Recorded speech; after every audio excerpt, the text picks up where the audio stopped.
Welcome to Energy Frontier, the Wyoming Landscape Podcast.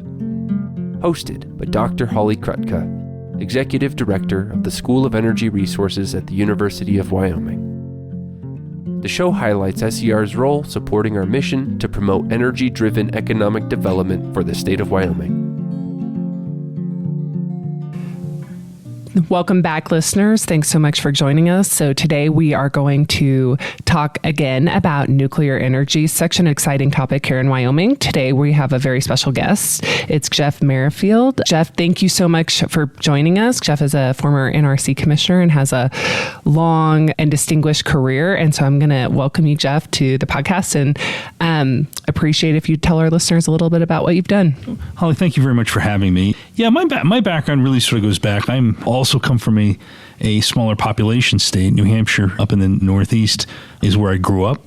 After graduating from college at Tufts University in Boston, I ended up going down to Washington and spent the first 10 years of my career working for two home state senators, working on energy and environmental issues. And then from 1994 to 1998, I was on the staff of the U.S. Senate Environment and Public Works Committee. In that role, I was focused on radioactive hazardous and solid waste cleanup issues. So got to know that area really well. Did get out here and visited several facilities in Wyoming when I was on Senate staff. In 98, President Clinton appointed me to be one of the 5 commissioners of the U.S. Nuclear Regulatory Commission. It's the agency, has about 3,000 people, about $1 billion budget. It is the sole regulator and independent regulator of all currently 94 nuclear power plants in the U.S., and then it also regulates all civilian uses of radioactive materials, so things like medical isotopes, industrial isotopes, and certain elements of the mining and milling activities. Got back up here to Wyoming, saw some of the different in situ leach facilities for producing uranium. Also got up to the Sweetwater Mill during that trip. That was back probably in the 2004 time range. I left the agency after my second term. I was also a Bush appointee. And in 2007, I moved to Charlotte, North Carolina, where I currently live. I was then working for an entity called the Shaw Group in their power operations. I actually headed up business development. It wasn't a legal role. It wasn't a lobbying role. And for 7 years, while I was there, we were the largest builder of nuclear power plants. And we were the largest maintainer of nuclear power plants. So got really deeply involved both here in the U.S. and outside of the U.S. on keeping those facilities operating and getting some of them built. That started to go a little bit downhill in 2014, and at that point decided to join Pillsbury Law Firm. I'm a partner. We're the oldest and largest nuclear law practice in the world. We have about a dozen attorneys who do nothing but fission and fusion. And I focused my time then on advanced nuclear. And that's one of the reasons I'm here in Wyoming at University of Wyoming to talk a little bit about that later today. Our firm does the panoply of the issues you need. We represent states. We represent countries. We helped the United Arab Emirates get their nuclear program up and operating. They just recently put their 4th nuclear reactor online. But we also help startups. I've got a company that I was in Casper yesterday. There's a company called DISA. Mm-hmm. They're involved in the remediation of mine waste materials, and very exciting to see that project move forward. So I've got projects on the front end of the fuel cycle, the back end of the fuel cycle, reactors in between, and then of course, as mentioned, I also do work on fusion. So I keep pretty busy. Wow. Great career, and excited to see that you have had a lot of trips and visits and engagements with Wyoming over the years. So you mentioned advanced reactors. Just at a high level, can you talk about what's happening globally and then in the U.S.? I guess start for our listeners, just what do you mean by the term advanced reactor? Let's start there. Yeah, and I think a good way to think about this, we have 94 nuclear power plants in the United States. That makes us the largest in the world. France and China are currently tied at about 56.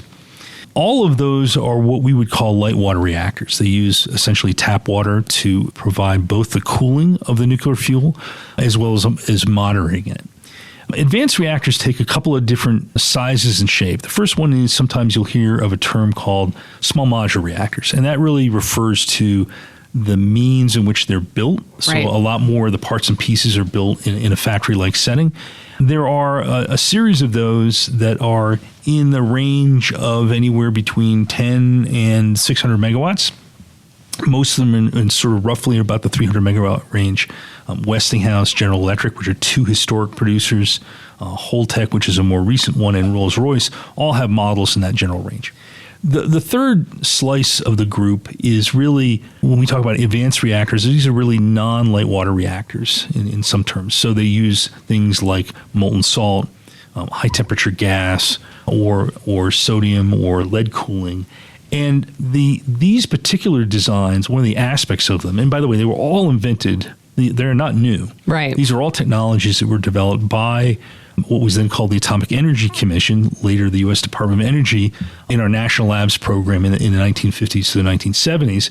But we didn't really deploy them at scale because the U.S. Nuclear Navy under then Admiral Hyman Rickover wanted light water reactors. That was the direction that GE went. That's the direction that Westinghouse went, and several other U.S. companies that produced them at the time. But these other technologies, molten salt, high temperature gas, liquid metal, those designs are now being produced. For example, the TerraPower design is a sodium-cooled reactor. That's what's going to go into Kemmerer, Wyoming. They have an aspect which makes them highly desirable. Number one, they do have an ability to have higher safety factors because of the nature of the designs. Number two, because they produce much higher heat, that can be very positive. Higher temperature heat. Higher heat temperatures. That opens up a lot of different opportunities that you can't do with a light water reactor. So typical light water reactor has an outlet temperature of about 550 degrees Fahrenheit. Some of these advanced reactors can have temperatures up to 1,000 degrees. And so we're not just talking about producing electricity, it's also about utilizing those machines for other industrial heat processes.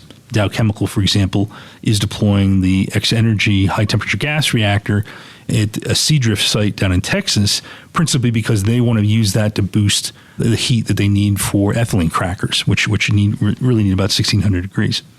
Now, the final category, and that's represented here in Wyoming as well, is the notion of small or modular reactors. And these are generally in the range of 25 megawatts or less. There are a number of companies that are evaluating and developing those.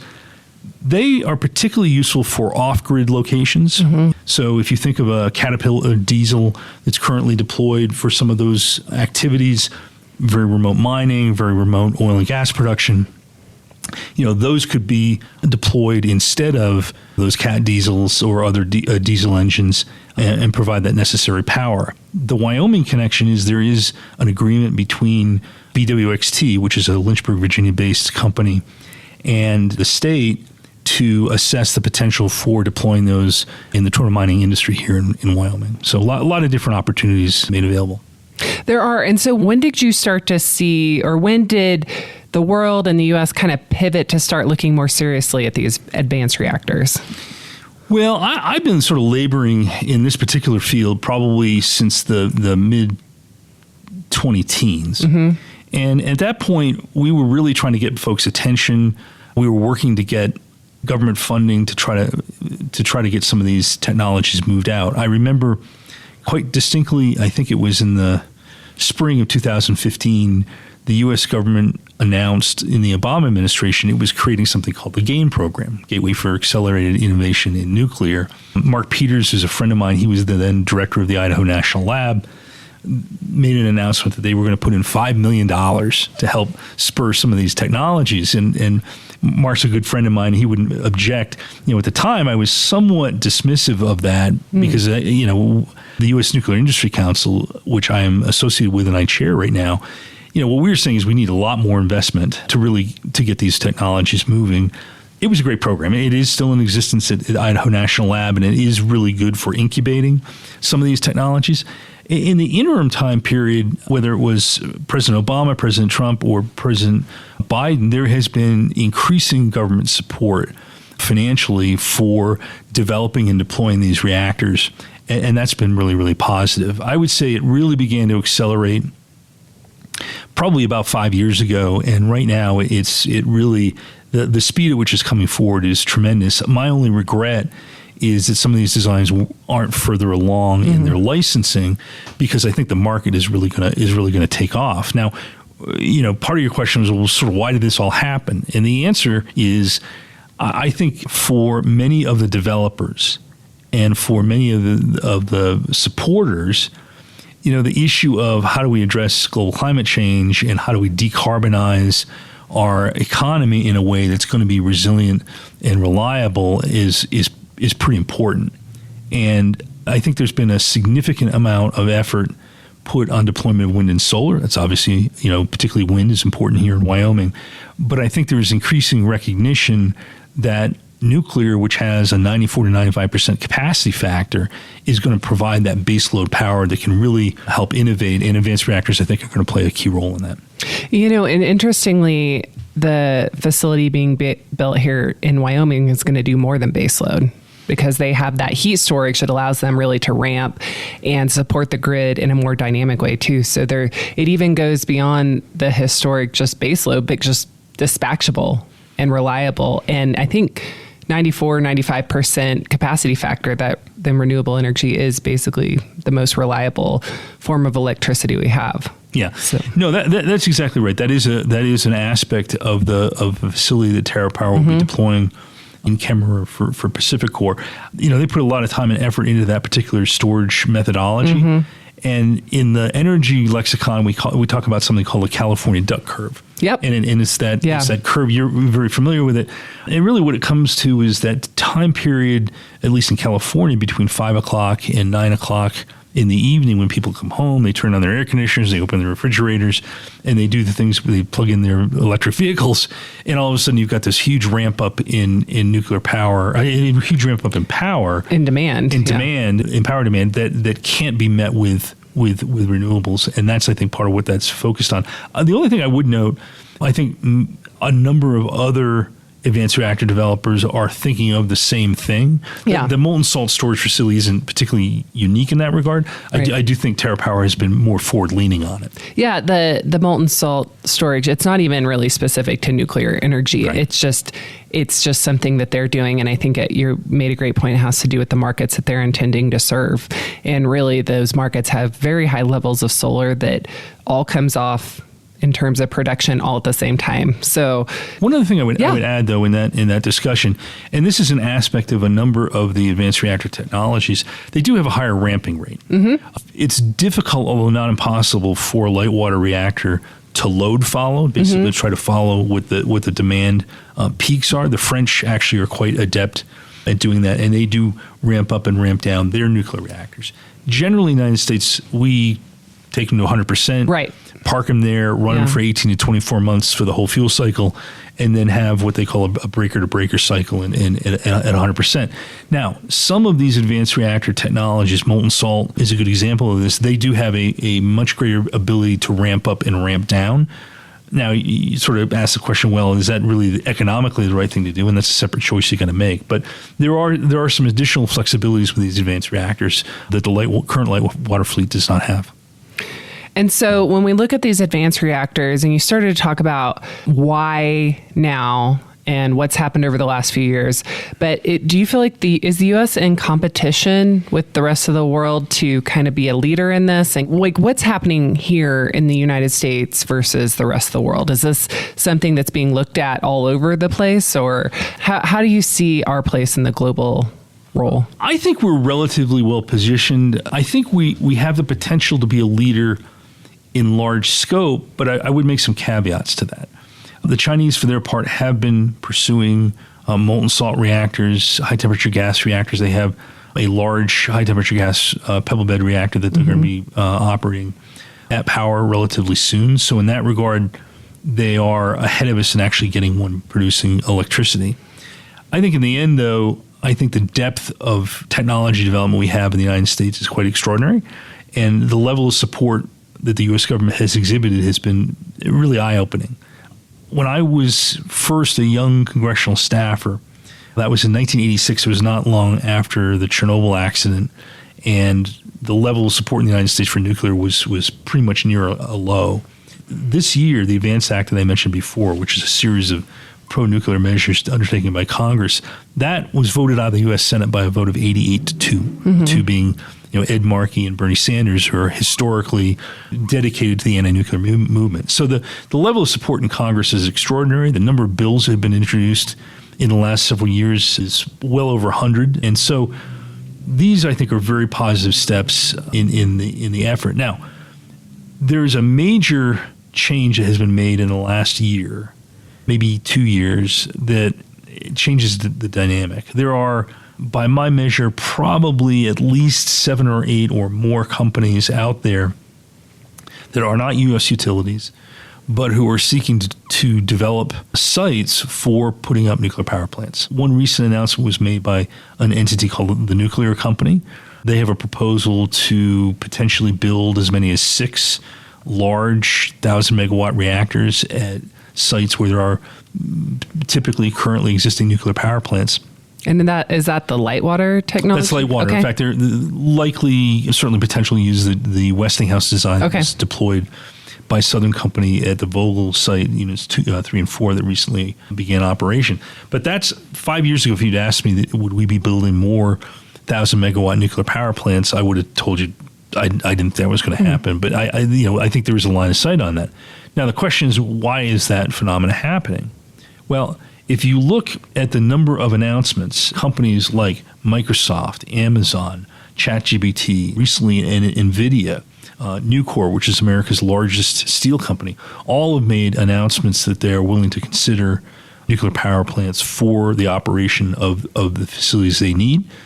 I think the deployment of AI, which takes about 10 times more power than a traditional data center, is driving enormous increase in demand after over a decade where we really had flat energy demand. Yeah. And so I think that's really changed the game. There were 2 transactions that were meaningful. Amazon purchased more than half the production of an existing 2 nuclear unit site, Susquehanna in Pennsylvania.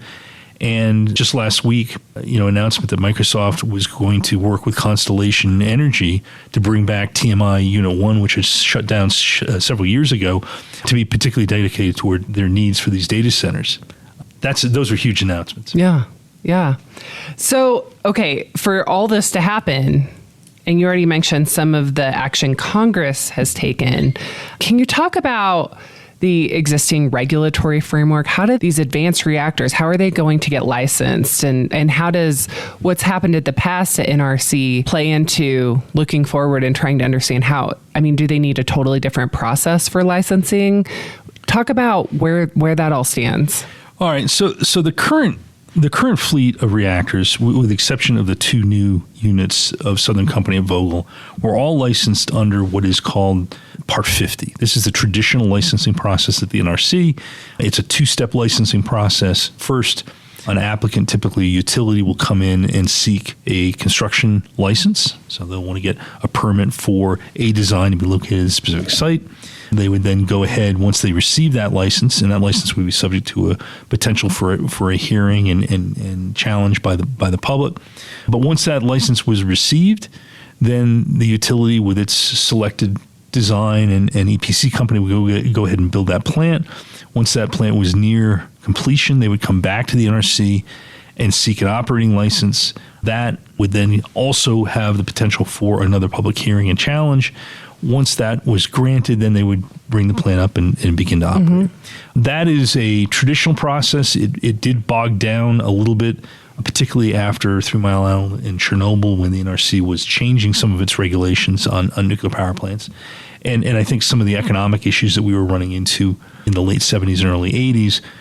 But overall, we got a lot of plants licensed using that process. And I think many of the reactor designs moving forward, at least initially, will seek to choose that particular process.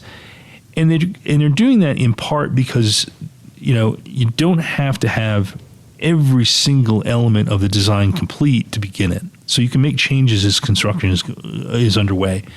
The other process, and this was originally developed in the 90s, I was an NRC commissioner when we adopted it, is a separate part of the Code of Federal Regulations, 10 CFR Part 52, or Part 52 as we say in shorthand, and that's a 1-step licensing process. And that utilizes a couple of different elements. The first is it utilizes an early site permit. And so you can go as a utility, as a developer, and I think this is where some of these new developers are coming into play, identify a site, go through the process, go through the environmental permitting process, and get a permit to build reactors at that site. TVA, Tennessee Valley Authority, did this with a site that they have in Tennessee called Clinch River. They actually used what's called a plant parameter envelope. So they basically said it's going to have certain characteristics that allowed them to choose among a variety of different designs, and they didn't have to choose that up front. And those early site permits, once they're approved, those can be put on the shelf for decades if need be.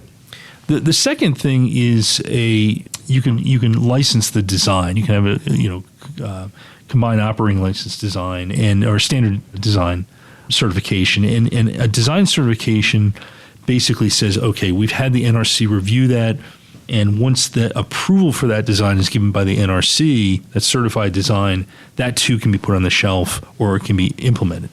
And so a combined operating license application would reference an early site permit and an approved design.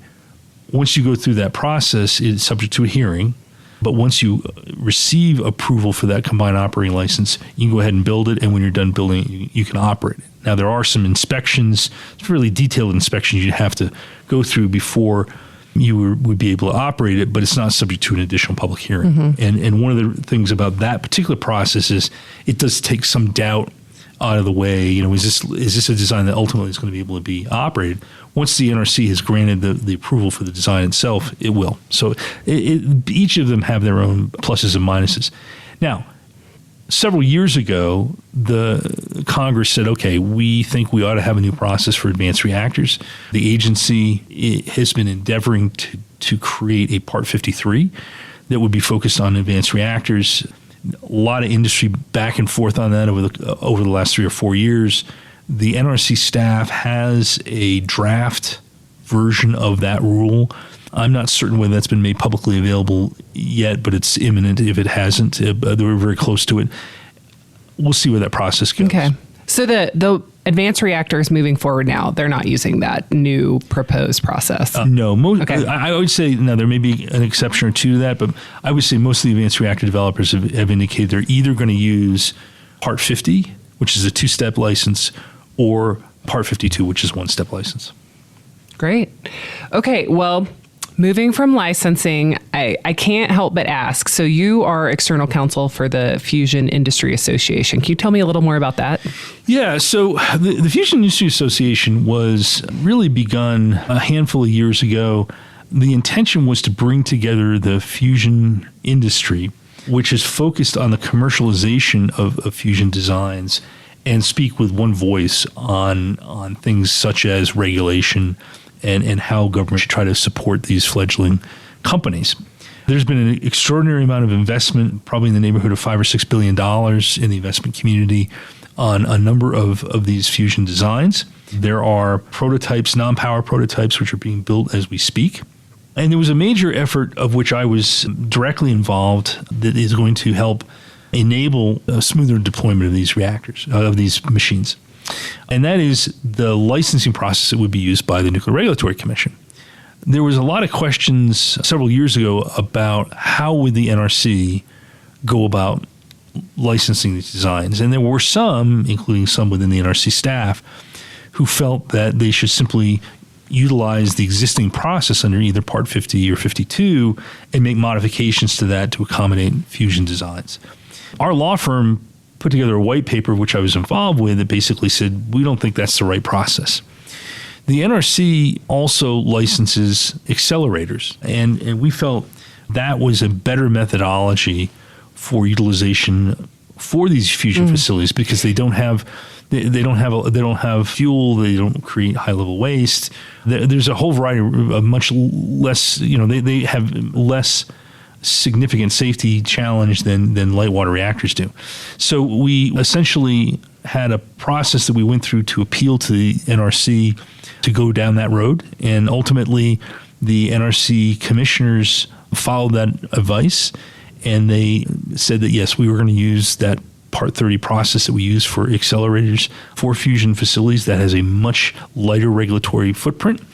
It also allows the states to take a much higher degree of involvement. The NRC is the sole regulator for fission reactors. Accelerators and Part 30 can be actually administered by the states. There's something called the Agreement State Program.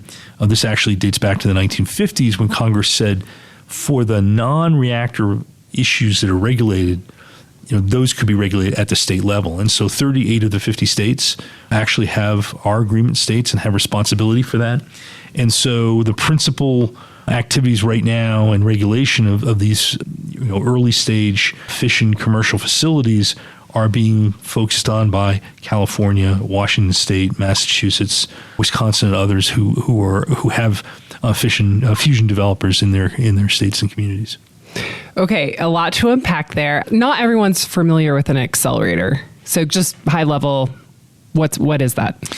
Well, it's for science, right? Yeah.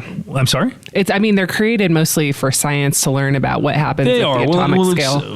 An accelerator is a machine that utilizes material to basically transform nuclear materials into another form. Yeah. Now, I have to put a caveat. I always get in trouble here because while my background is in science, it's political science. So gotcha. I have a pretty good amount of depth, but describing the details of how an accelerator works is not really in my pedigree. But having said that, these are devices that are deployed in a variety of areas, right. Universities and other research institutions around the United States, regulated in a very straightforward manner, and that was a good framework we thought for how to deal with these fusion machines. Yeah. Okay.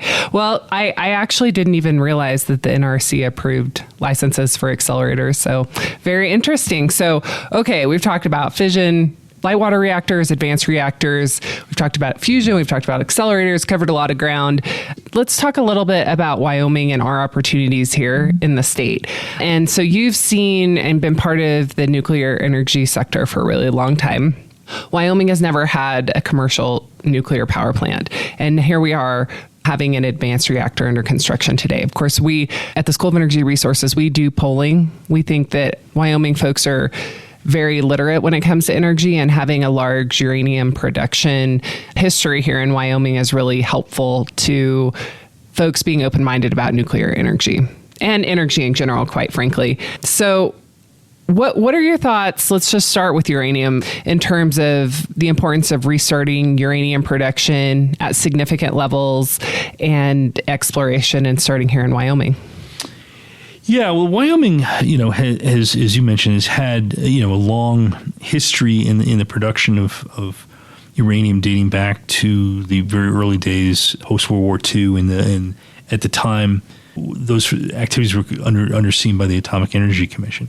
That was a healthy business up until really, depending upon the location, the 80s or 90s.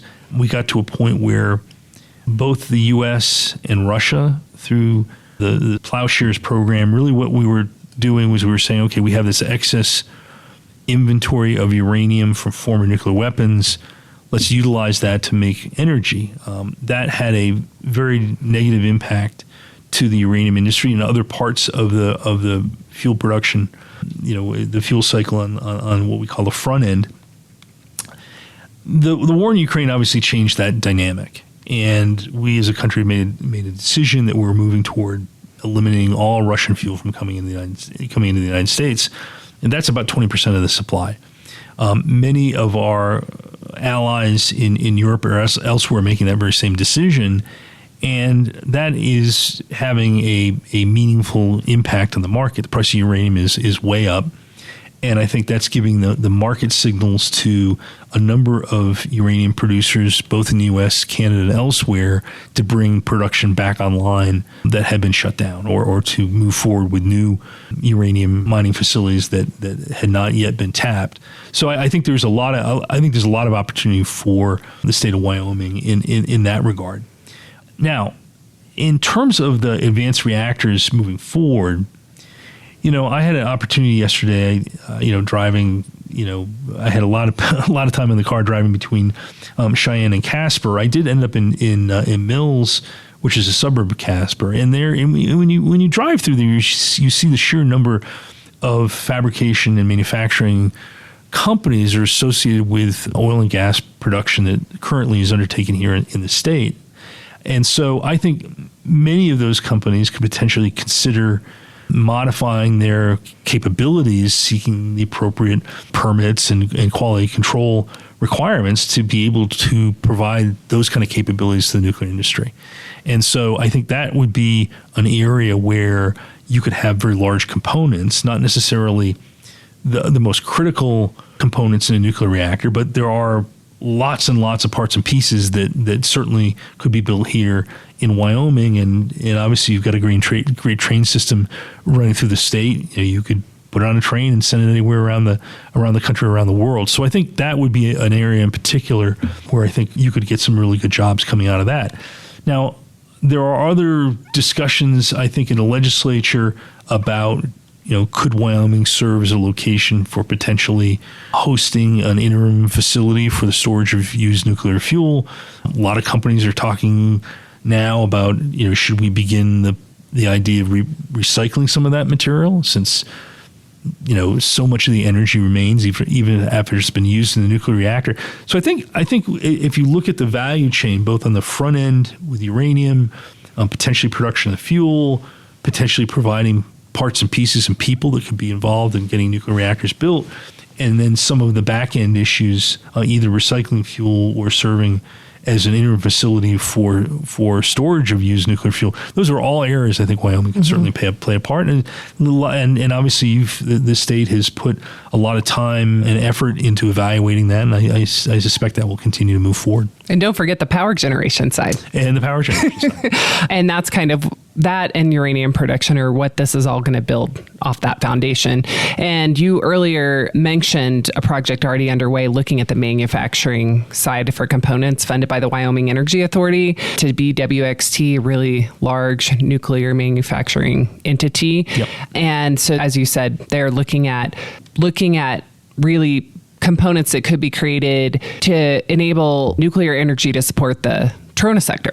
So we're already starting to work on that as a state. So anything you think we should be thinking of here at the University of Wyoming, the School of Energy Resources, what can a land-grant university do to support a growing nuclear energy sector in all these different spaces? Well, I think there are some really good opportunities out there. When you look at the existing university-based model for support of the U.S. nuclear industry, most universities are really focused on the reactor designs themselves. How do you construct those? How do you manage some of the waste-related issues?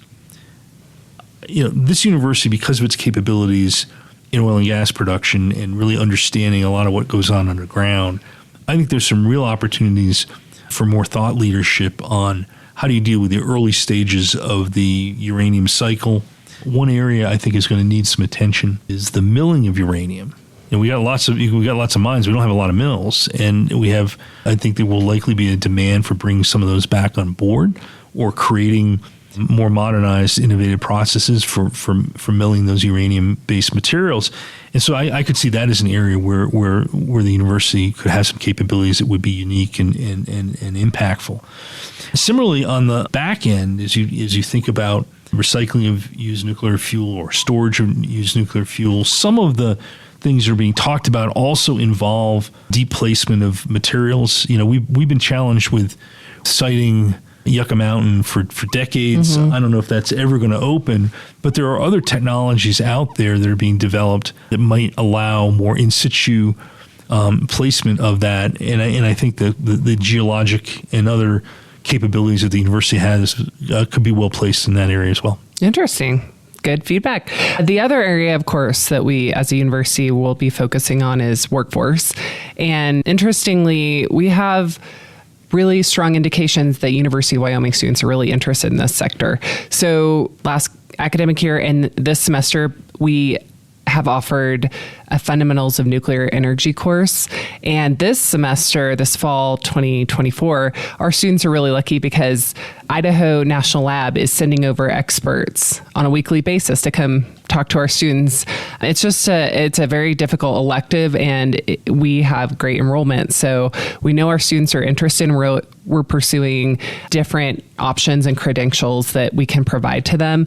I don't think we see ourselves creating a nuclear engineering department anytime soon, but if you look at the jobs that are out there for nuclear energy, even the technical ones often haven't the graduates or the folks that get those jobs have chemical, civil, mechanical engineering backgrounds, and then an understanding of nuclear energy. So that's kind of where we're headed as a university. Super excited to be working on that. Well, I'd say a couple of things there. I advise several universities that have these types of programs. One of them is the University of North Carolina at Charlotte. I helped them get about $80 million in funding for an energy center that is similar to the one that you have here. And they're in the same boat. They do not have a nuclear engineering program, but they have all the other disciplines that are appropriate for operating nuclear power plants. And so their efforts are really focused on those areas. I would note, when you look at a typical nuclear power plant, the folks who have nuclear engineering degrees are typically the people who deal with the fuel. Yeah. Most of the people are civil, mechanical, electrical, and other engineering disciplines. So I think that's certainly a policy that or a structure that would make sense. Now, the other university I advise is Abilene Christian University. Abilene Christian University just received the first construction license for a new university-based research reactor in the last 25 years. They're building a molten salt reactor that is being developed by a Texas-based company called Natura, which also is seeking to commercialize that design.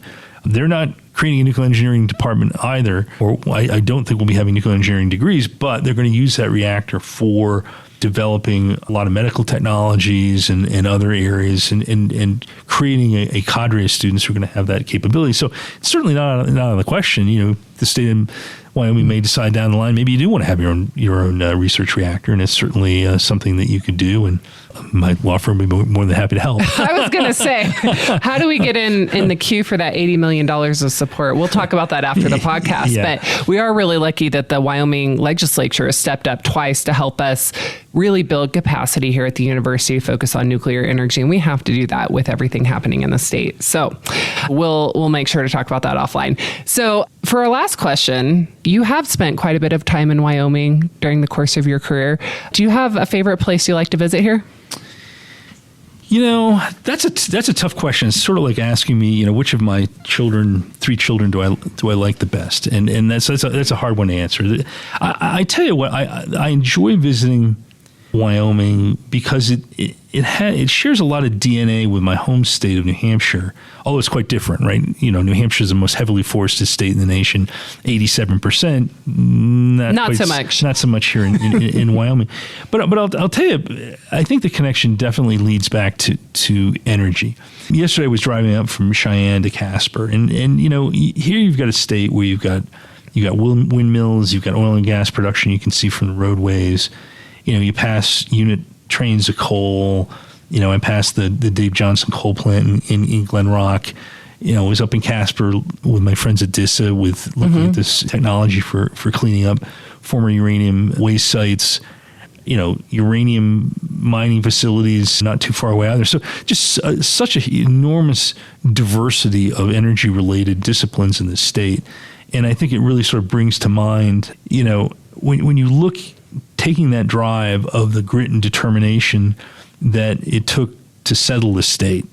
If Wyoming wants to get into the nuclear business, it certainly has the capability of doing so. I couldn't have said it better myself.